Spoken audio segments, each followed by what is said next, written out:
Most people don't quit because training is too hard. They quit because something about it feels wrong, and they don't know why. My name is Daniel. I'm a health scientist with a bachelor's degree in health promotion and nutritional science, and I have spent over 15 years training consistently. From what I have gathered using myself as an example and people around me, people don't fall off because they lack motivation. They fall off because the way they train creates mental resistance. In this video, I want to break down how exercise choice shapes that resistance and why some commonly called S-tier movements push you away, and how a few small changes to your routine, perhaps adding in a B-tier exercise, can completely make it whether you give up or actually keep going. Here is the scenario.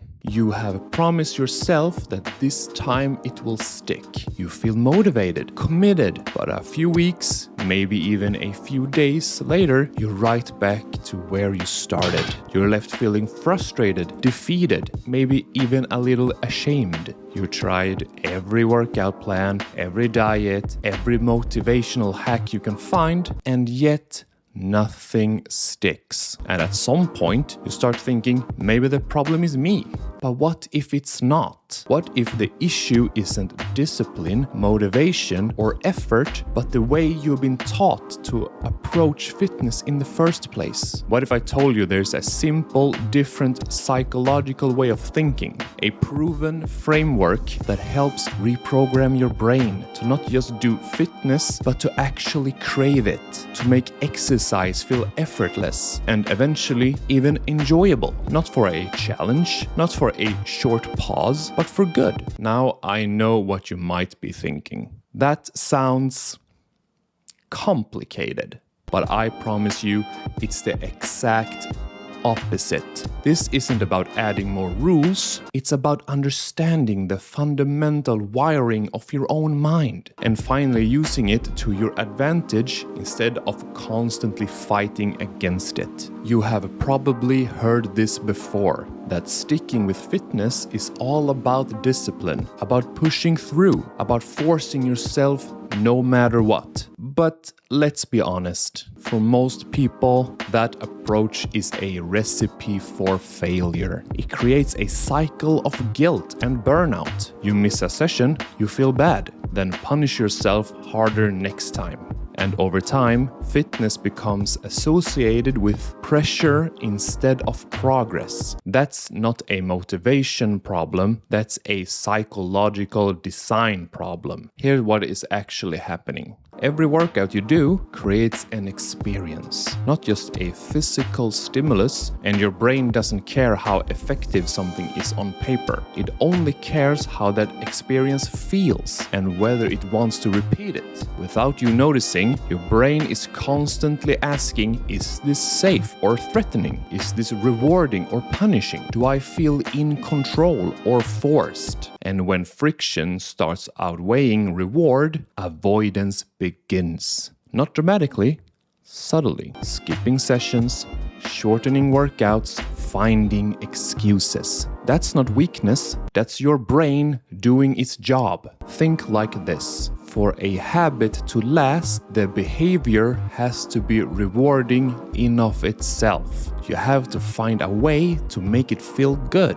and you have to design it so that showing up is the easiest option. Your past sets the stage, but your current thoughts and feelings write the script for your future actions. And if you change the script, you change the outcome. So let's break down how to do that. The first and most powerful key is rewiring your core beliefs about exercise. If the negatives about a routine feel bigger than the positives, you won't act. Simple as that. Have you ever started a new program, looked at day one and thought, there is no way I can do that? That feeling right there, that's the confidence killer. In psychology, it's your belief in your ability to succeed at a specific task, and it's one of the strongest predictors of adherence. If you don't believe you can do it, you won't even try. Here's where almost everyone goes wrong.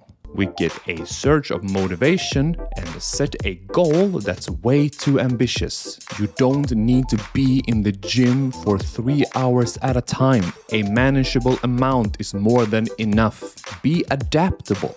Your current workout split might not be it. Switch from a push-pull legs to a upper-lower maybe. Or maybe even do a chest and back on day 1 and arms and shoulders the day after. And legs on the 3rd day, shown in this video. Why did I do this? Because I felt like doing something new, and that matters more than people admit. Consistency improves when training feels flexible, not rigid. For too long, we bought into this idea that suffering equals progress. But for long-term consistency, the opposite is true. The goal is to connect movement with pleasure, not punishment. Positive feelings during exercise are what make you want to return. They also reinforce confidence, creating a powerful feedback loop. So how do you make exercise actually feel good?